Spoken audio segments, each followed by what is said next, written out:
fall, a man from space will conquer Earth. Mork? Mork. He will bring his superior technology. Only one suitcase? They lost half my luggage. You nimnos. He will seek out our leaders. Remember me, Mork from Mork? Well, I think you came to the right place. He will learn our ways. Why a man dates a woman. And he's a fast learner, most of the time. Your suit's on backwards. It is. Boy, do I feel like a clone. But he's full of surprises and a special magic that won't quit. You really are from out there. No, actually, I'm from out there. You see, out there is not a nice neighborhood. I wouldn't even go there during a total eclipse. What he wants is Mindy. You're not going to hurt me, are you? Hurt you? No, damaging other life forms is unthinkable to us. I wouldn't harm a hawk on your chole-cho-cho. But Mindy's got some tricks of her own. Like you sounds good. I could get to like that. And you'll get to love Mork and Mindy.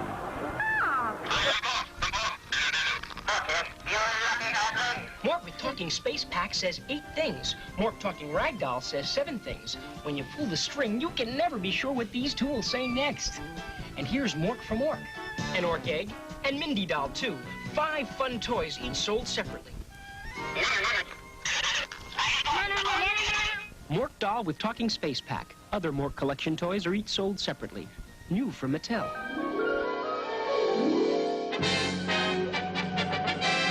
Nanu.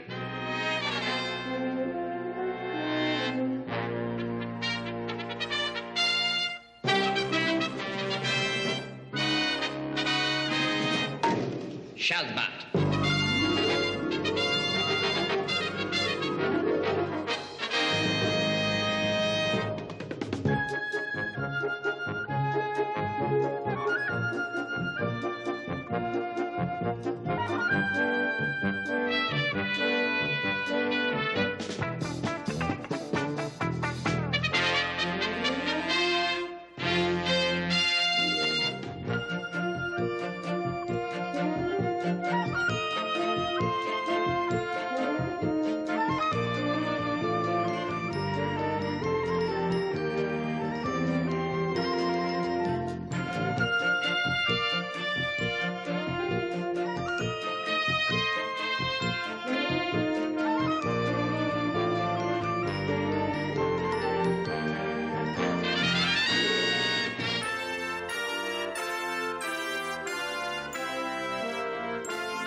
Sitcom, are ye faithful?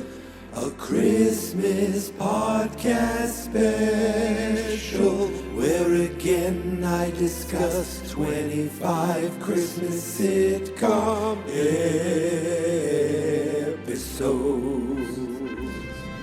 Please come and listen every day until Christmas. I'm sure we'll feature Balky, Gilligan, and Young Webster, Rose Nyland, Eric Foreman, and definitely Mork. We'll definitely talk about Mork.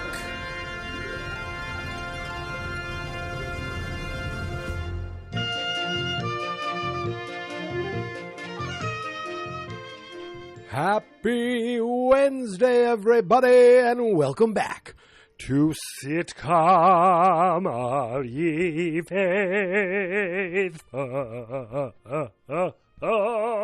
Where today I am talking about Mork and Mindy from episode 1, Mork's First Christmas. Episode 12 of that season, the 12th episode ever of Mork and Mindy. It premiered on December 14th, 1978. I was just a 2-year-old, cool little dude, still living in the first house that we lived in as a child. As a child, I lived there till 1980, and then I lived in that house up until I got married. I don't know why that's important. It's just That's the first thought that popped into my head. If you don't know Mork, where the hell have you been? Mork is from Ork. He's an alien. He's an alien who came to Earth to, I guess, learn more about humans, it seems like. He was sent on an expedition. That's what I remember. Oh, look at this. In Wikipedia, it says, Mork's boss, Orson, assigns the misfit Mork to study the planet Earth. He lands in Colorado and disguises himself as a priest and meets Mindy McConnell, who was stranded there by a man who had attempted to sexually assault her before stealing her car. Okay, this took a turn I was not expecting in the first episode of Mork and Mindy. Mork and Mindy walk back to town, go to Mindy's apartment where she discovers that Mork is an alien and offers to help him study Earth. Just like that. That is quite a day for Mindy. In a flashback sequence, Mork tells Mindy about a previous visit to Earth where Arthur Fonzarelli arranged a date for him with Laverne DeFazio. When Mindy's father, Fred, discovers that Mork has moved in with Mindy, Deputy Tilwick offers to scare Mork off. Tilwick believes Mork is insane and tries to have him committed. That was a 1-hour episode, first ever. I feel like I want to go back and watch that. A, because you got Penny Marshall, and B, because you got Henry Winkler. And to me, I don't remember how Mork got to Earth. I just know that he originally came to Earth in Happy Days. Yes, this is my second Happy Days spinoff. The first one, of course, being Laverne and Shirley. That Laverne and Shirley showed up in Happy Days to date Fonzie and Richie. And then they got their own show. And Mork showed up on Happy Days, I think, to battle Earth's mightiest hero, Fonzarelli. I just remember there was slow motion. But then at the end, like, Mork was almost a villain. Like, you were afraid of him. But at the end, everything turned out happy.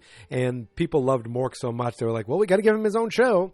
And Gary Marshall's like, yes, let's give Mork his own show. It's going to be called Mork and Mindy. We'll get him Mindy. We'll stick him in there. People love alliteration. Boom. And it ran for 91 episodes.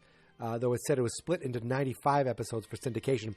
So that must include some hour-long episodes. That would only make sense. It ran from 1978 to 1982. So I'm assuming, again, I watched it a little bit towards the end because I just remember...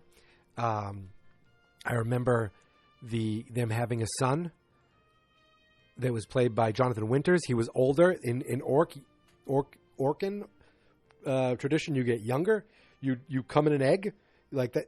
That didn't sound right. You arrive to Earth in an egg, and that's your spaceship. So I guess Mork now would be a baby, and his son would be older.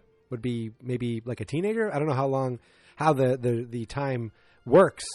Maybe it's a long time. So Mork outlasted Mindy to the point where Mork still looks the same. His son looks a little younger, and Mindy she's not dead because Pam Dauber's not like some old lady now. In fact, watching this episode, Pam Dauber's one of the few regulars in the first season cast to still be with us. Robin Williams, unfortunately, sadly passed away in 2014, which is crazy that it's been 8 years. There was the grandmother who passed away in 2000. Elizabeth Kerr played Cora Hudson. And the dad, Pop, Pam's dad, Conrad Janis, just died in 2020, earlier this year, Fred McConnell. What I don't remember is that Morgan Fairchild was in this show in the first season. And Mork had a young kid who helped him around the neighborhood that I did not like. I don't remember at all. But his kid named Eugene, who apparently was in 10 episodes in the first season, never to be seen again. I don't know if that's when they brought in like Tom Poston and who the hell else did they bring? They brought in the Eddie LeBeck there. You know his name. The late Jay Thomas. See. He was Remo da Vinci, and then Gina Hecht was Jean da Vinci. They were there. I didn't see Exodore, Robert Donner. He was like the crazy guy. We didn't hear Orson at all. There was no Mork to Orson, come in Orson. I thought we'd get him talking about the Christmas traditions because Mork, one of his things was he would always go and he would like explain what's going on to Orson on Earth, to give a report to kind of fill him in on Earth and earthly ways. But we didn't get much of any of that in this episode. The beginning, I don't know if every season began this way, but the beginning shows Ork, and it looks like he's in front of a council of elders. These dudes in weird hats. You don't see the front of them, but it was very Battlestar Galactica, Star Trek, Star Wars kind of thing. He gets in the egg, even though he bumps his head and goes, Shazbat. And he says, Nanu, Nanu, which I just feel like Robin Williams just made all this shit up on the go and people just went with it. He gets in the egg and flies off to Earth. And in the meantime, we also see Mindy, who was the first person I remember having a really awesome Jeep. That was the first time I remember seeing that kind of Jeep and thinking how cool it was. She lived in Boulder, Colorado, and her and Mork obviously fell in love. And I forgot, we see Mork sitting in the Jeep upside down. So that was a thing. He used to sit upside down. Remember, he used to drink with his finger. But we didn't get any of that stuff with this. This is only 12 episodes into the first season, so I don't know how much of that came later. We didn't get like that Nanu Nanu where you make like almost like a Vulcan hand gesture, but you do it to the person in the other hand. Isn't that from Mork and Mindy? We didn't get any of that. What we got was Mork learning about earthly ways. And actually, it was quite funny. He ran into the house at the beginning, so afraid. He's like, we need to get out of here. We need to get you to safety. He's like, why? He goes, there's an epidemic out there. It's called Christmas. He didn't know anything about Christmas. This is like a couple days before Christmas Eve. And apparently, he didn't see anything about it. Mindy didn't tell him anything about it. But he's like, oh, my God, there's these people, and they're singing violence. They're singing violence. They're talking about the Monty Hall and his family. They're going to deck them. They're going to deck the halls. That was a pretty funny joke. He was like, there's these men in red suit on every corner. He didn't know anything about it. And it was quite funny. He was afraid of it. He's like, we need to go. And she says, no. This is just part of what we do for Christmas. And Mork goes, oh, okay, that explains it, and didn't care anymore. That was pretty funny also. She actually explains Santa, and she talks about Jesus too. You don't see a lot of Jesus talk in sitcom shows, but they do. He did talk about these weird traditions. People are putting a plastic baby in front of their yard. I don't know what's going on. This is crazy. But Mindy fills him in on a little bit of what Christmas is about. And then we also hear a knock on the door, and it's Morgan Fairchild. She played Dottie in the movie Inside Pee-wee's Big Adventure. Morgan Fairchild's been around forever. And I did not know she was on Mork and Mindy playing Mindy's friend, her rich friend who is very snobbish, but like tries not to be like, oh, your house is so quaint. I come to this side of town sometimes, like little things like, like she doesn't realize she's insulting, but she's insulting. Talking about how she's not going to spend Christmas with her boyfriend because her boyfriend's going to spend Christmas with his wife. And Mork's like, why don't you spend together? She goes, oh, she doesn't know I exist. He goes, oh, that's probably why you didn't get a Christmas card. So that was little things like he didn't understand that she's the mistress of some guy. Later on, she gets a gift from him. He goes, it's a photo of him. I know because that's what I'm giving away to people. Then she finds out, no, it's $1,000 bill. She goes, oh my God, I need you to go get him a gift. She brings over an angel. She goes, this is my Gucci angel for the tree.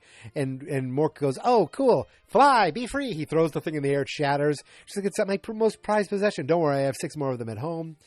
While that's going on, Mork's friend, the boy Eugene, who I looked it up. He looked familiar, but he was in something called Whiz Kids. He was on the show Sanford, but only one episode. Another connection to this year, Sanford and Son was followed by a show called Sanford, where Fred just was Sanford without Lamont. Almost everyone else in the cast was there, but Lamont skipped town or something. It's almost like Archie's Place after Edith. They killed off Edith, but not much else. He was a crew member on a movie called Shark Huntress. So that seems pretty spectacular. But he's there, and he brings a tree, and he's like, "What's this?" He goes, "It's a tree." What do I do with it? You decorate it. Why do I want that? It looks like a tree in bondage because it was all tied up. And then he explains to him gifts. And that's when Morgan Fairchild comes over with the angel, and he's like, that lady's weird. And he says, it's not about getting gifts, it's about giving gifts. He's like, oh, okay. So come on, they go to a department store together, and the place is crazy. People are running around, and Mork goes, there's a sale on the second floor, 110% off, to get everyone to run away because he didn't like all those people there. And the salesman's like, don't worry, they'll be back once we realize we don't have a second floor. He wants to buy everyone a gift, but all he has is $12, and the guy's like, you can't get anything for that.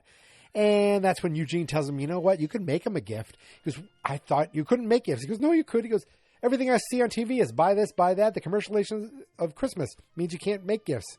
No. So it was also sending a message. So he's like, no, you can make a gift. He goes, oh, great, wonderful. So Christmas comes around. No, first Morgan Fairchild comes over, and she's going to spend Christmas Eve with them too. Because, she comes over, and Mork kind of guilts Mindy into inviting her. Mindy did not want her to be there because she's like, oh, but she's so, And Mork goes up to Morgan Fairchild and goes, even though you're, we still want to have you for Christmas, basically. I know I'm not quoting it exactly. She's like, oh, okay, I could, well, you know what? I actually sleep in late, so I don't know if it would work. Oh, well, you could just sleep over. Oh, okay. So I'll do it. I'll stay over Christmas Eve, too. Mindy didn't love the idea, but she's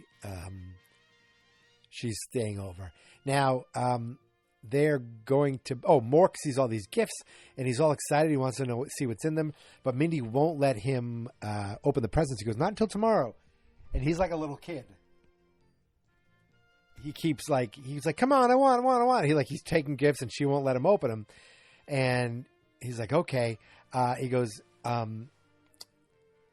he runs upstairs, and Morgan Fairchild's like, wow, Mork's really excited. Mindy's like, yeah, it's like his first Christmas. His parents didn't celebrate Christmas. And Mindy goes off to bed, and Morgan Fairchild says to herself, like, no one's there. She's like, gee, I know what that's like, or something like that, where you think you're going to find out Morgan Fairchild didn't have Christmas growing up. That's why she wants to be around. She wants to be around people. Nope. Never discussed again. Completely dropped. Maybe it was in an original version, like original cut. They added something. Nothing. Nope. In fact, Christmas Day, she gets a gift from Mork. Mork gives him all these homemade gifts. She gets one. She opens up a gift from her boyfriend that I said is a $1,000 bill. Then she runs off. She's like, I need to get him a gift quickly. She needs to leave and get her boyfriend a gift. I guess get it to him before his wife, without his wife knowing. I don't know. So we wake up on Christmas morning, and Mork is playing. He's holding a Simon. You remember Simon? They still have Simons. Beep, boop, beep, boop. The game Simon. He's holding it up to his ears like it's a radio. He's like, I love this song. And he's sitting on the floor. He's got a toy R2-D2, which is perfect. I mean, it's perfect now, but it was perfect for the time. So he must have got some toys and stuff. He's loving Christmas. Everyone is there. Mindy's dad and grandmother are there. And Morgan Fairchild's there, and then Mork's like, "Great, I saved the best for last. Here's all your gifts." We know he made homemade gifts.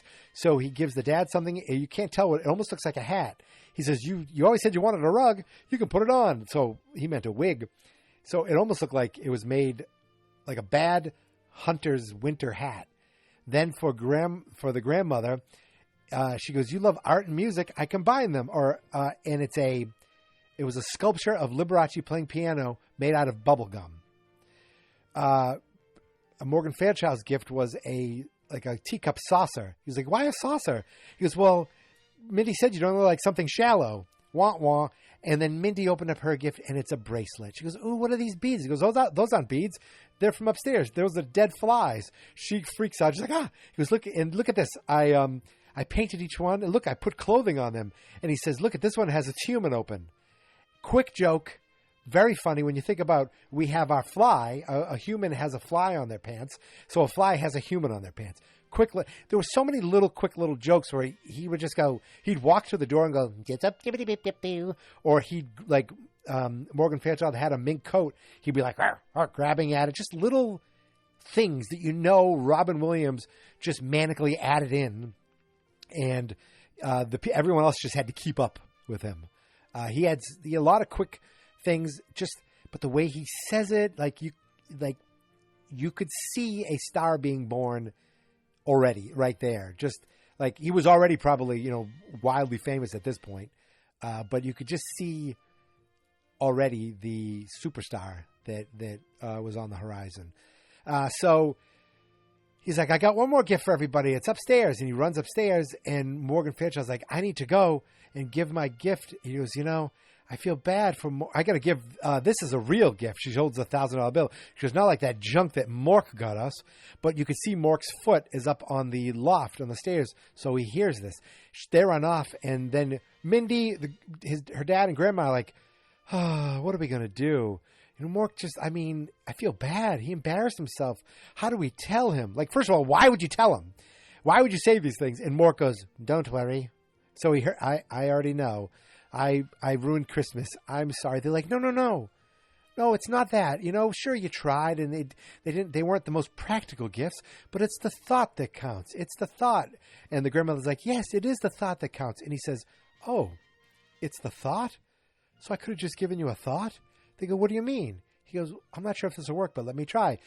And he does something, and Mindy looks off to the grandmother. She looks off and then higher pitch, and the dad, he looks off, and they have these look on their faces, and they're smiling like, oh my God, what did you do? He goes, what did you think of? So he placed a memory in their head.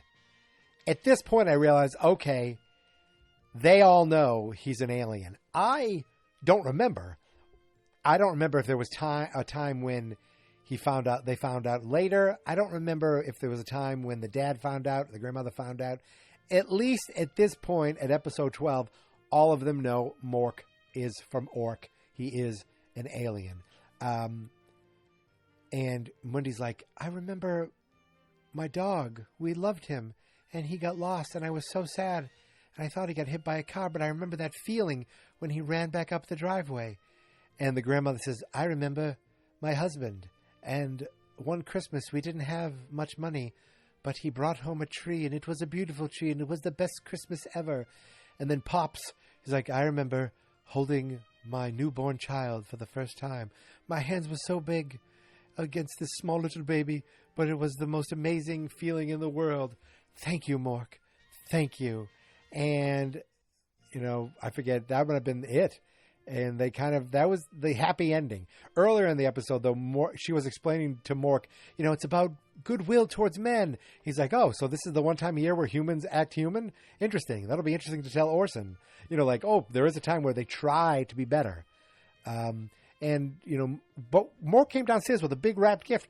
We never got to see what was in that gift because the episode ended and there was no stinger at the end. It just was clips and the credits and the ending theme song. And that was the first Christmas episode of Mork and Mindy, Mork's First Christmas, from episode 1, from season 1, 1978. I thoroughly enjoyed this episode. A lot of fun. Robin Williams, very funny, obviously. We didn't get all the Mork stuff that we're used to seeing, but we got some of it, I think. Did we get Nanu Nanu or Shazbut? He might have thrown a Shazbut in. I don't remember. He didn't sit on his head. He didn't drink from his finger. He didn't talk to Orson. We didn't see some of the characters that we know later on, but still an enjoyable, funny episode. And yeah, that is it. Wow. Another day in the books. This is the last Wednesday. Last Wednesday of Sitcom, all ye faithful. I almost said movie month because I also sing around then too. But wow, we got Thursday, Friday, Saturday, Sunday, 4 more days, 4 more podcasts, 4 more sitcom episodes, and I know what each of them are. They're planned. They're locked in. It's in the books. I hope you stick around and come back tomorrow. Come back on Friday. Come back on Saturday. and on Christmas Eve. And if you can't listen to us on Sunday, that's okay. These episodes will be there. Always just go to fansnotexperts.com/sitcom. You can subscribe to the podcast there if you're not already subscribed. Available on Apple, on Stitcher, on Spotify, on Blitzen, on Comet, on Cupid, everywhere podcasts are available. You can find me on Instagram at Geek Mentality and on Twitter at Geek Mentality. As long as I don't mention the Instagram on there, I'm still on Twitter at Geek Mentality. You've seen Twitter in the news right now. It's not the most positive of things you've been seeing in 2022. Hopefully 2023 will be better for everything, including Twitter. But I'm on there at Geek Mentality. On Facebook, you can find the website at Fans Not Experts. And that's because everything I do, every episode of every podcast I work on can be found at fansnotexperts.com. So that's it for today. Thanks again for listening. Thanks again for subscribing. And until tomorrow, my friends, here is my theme song. This is my podcast. I made it. Geek Mentality's what I named it. And I think you should listen and subscribe.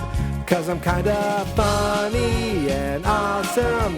I think that I'm worth your time. And I'm kinda handsome. My mom says, please listen and please subscribe. At least listen to this episode. Fans Not Experts.